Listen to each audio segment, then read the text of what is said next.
Hello, my name is Greg Mannix, and I'm going to walk you through this digital RESI partnering tutorial today.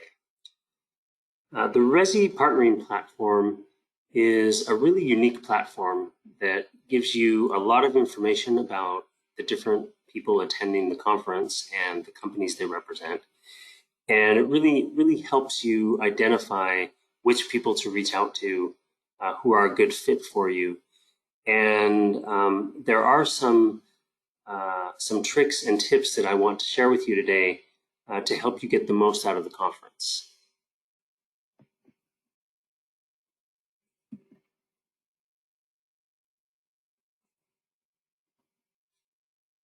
When you log into the partnering platform, the first thing you're going to want to do is create a complete and compelling profile of your company and yourself in the platform. So go to Account, upper right corner, click on Account, scroll down, and you'll see Edit the name of your company. I'm going to click there. Then it's pretty intuitive. You'll want to fill in the different sections with as much information as possible without going overboard. But you want to create a complete profile. You'll see that you have an opportunity to upload 2 documents.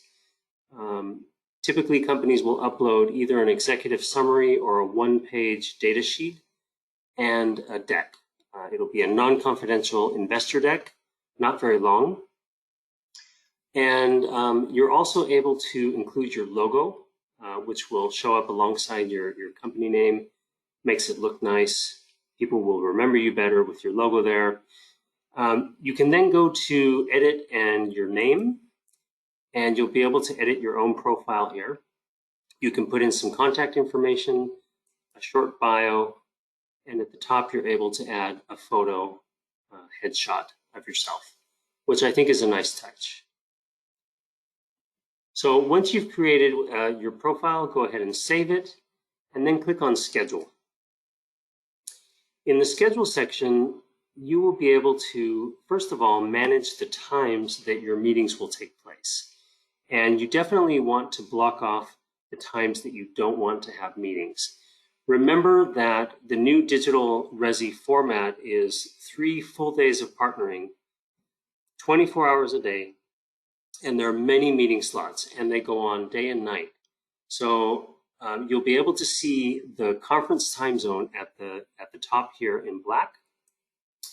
This is Eastern time in the US, which is where the conference starts at 12:30 a.m. on September 14th. And in green, you'll be able to see your own time zone wherever you happen to be located. And so you can scroll down and you can block off the times that you do not want to have meetings and make them unavailable. So after you've done that, I recommend that you take a look at the video chat tutorial, which it's just a PowerPoint that opens up. It has really good information about how the embedded video chat function of this conference works, and it will help your conference go more smoothly if you have a look at that. So after you've set up your profiles, after you've managed your schedule, we can go over to Search and start looking for the people that you want to meet with. So we can pick a group. Say we want to find investors. And let's say, as an example, that I am developing a medical technology or a medical device. And this will narrow down the investors a bit more. But I also want to include further information, like the indication for my medical device is cardiovascular.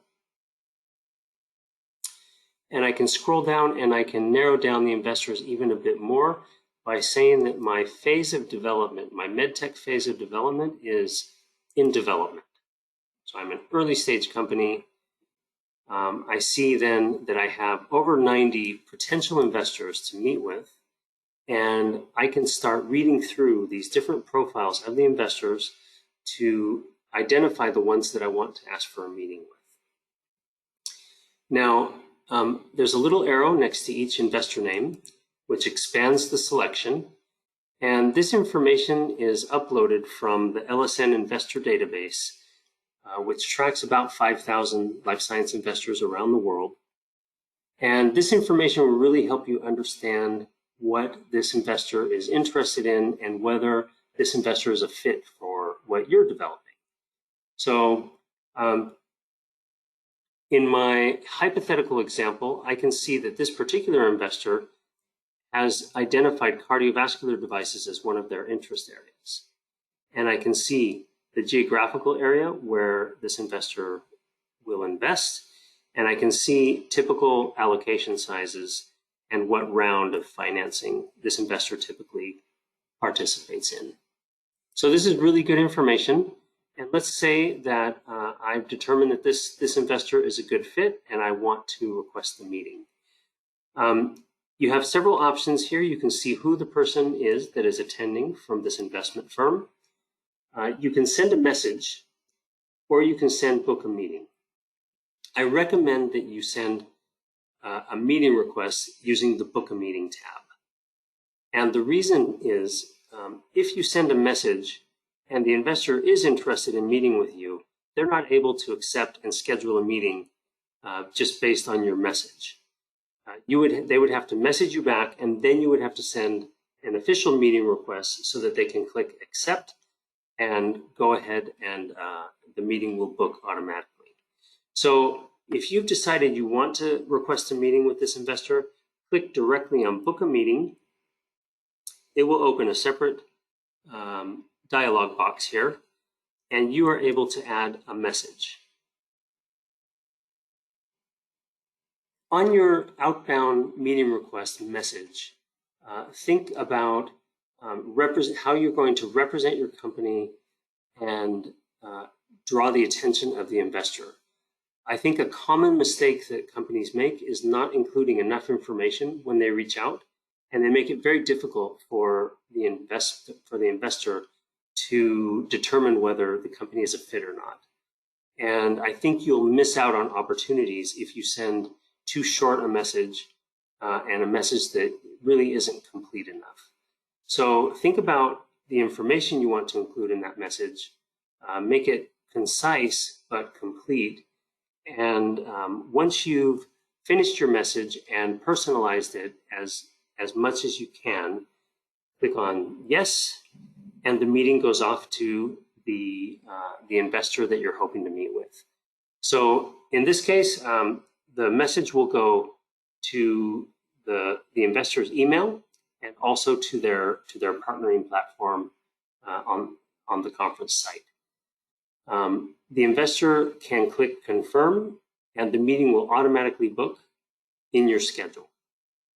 Keep in mind that the meetings will book at the earliest possible time that both parties are available. So you'll typically see your calendar filling up on the first day of partnering on September 14th before it starts filling up on the following days. Going back for a minute to the investor search, I just want to point out that some of you may have Premier Partnering, and I wanted to explain the difference between Premier Partnering and Standard Partnering. So we already saw the information that comes in the Standard Partnering that's uploaded from our database. If you are in Premier Partnering, you can click here. It takes you to a separate tab, and the information on that particular investor is much more complete. It also includes sectors and subsectors of interest in more detail, and some company and management team requirements. And then if you scroll down, apart from seeing the different people from the investment firm who are attending the conference, you get their email contact information. So this is a very powerful tool for you if you want to have the option of continuing correspondence with the different investors or setting up meetings with those investors who you weren't able to meet with during RESI. The Premier Partnering is available as an upgrade to any conference registration.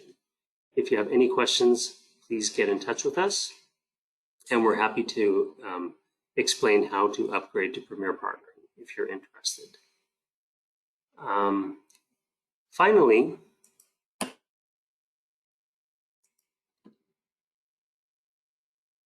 if you check out the Home tab on your partnering platform, each day I recommend that you check in and see what is going on with your partnering. And the Home tab gives you a good overview of your partnering situation. You can see if you have any meeting requests that you need to respond to. You can also see if you have any outbound meeting requests that have not been answered. You can see how many meetings confirmed. You can see new messages that you need to look at. All of this will just give you an overview of what's going on. And one more tip as you continue your partnering process and you've already reached out to many investors, you'll be able to clearly see which investors you reached out to. You can bookmark the ones that you think are not a fit for you. You'll be able to do all that, and they're in alphabetical order, and you'll be able to see them as you scroll through. But after your first couple of days of partnering, you might want to change from alphabetical order to order by date approved. And this will change the order of the investors so that you can see the most recent investors to register to the conference.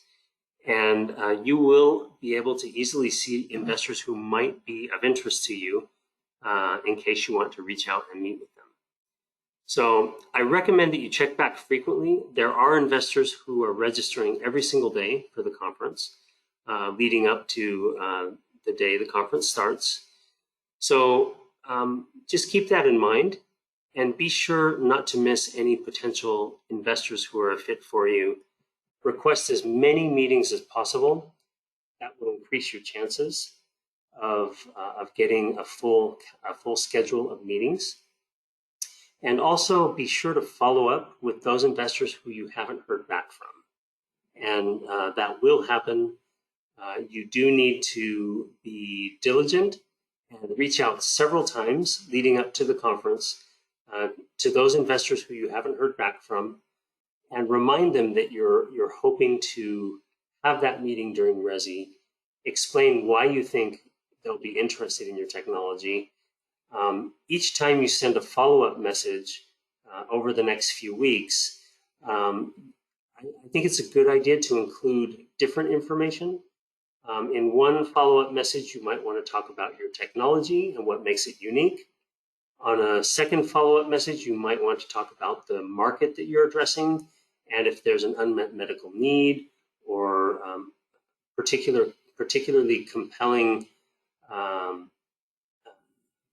reason that your technology will solve that unmet need. You can also talk about your management team or an overview of your company and the investment proposition. So whatever you decide to include in those follow-up messages, I think it's important to be diligent and continue following up with the investors until you get a response. So I think that is the I think that's the main information that I was hoping to share with you today. And just going back to our contact information, please feel free to reach out to me or anyone on our team. We're here to help you. We want you to have a great experience at RESI, and happy partnering.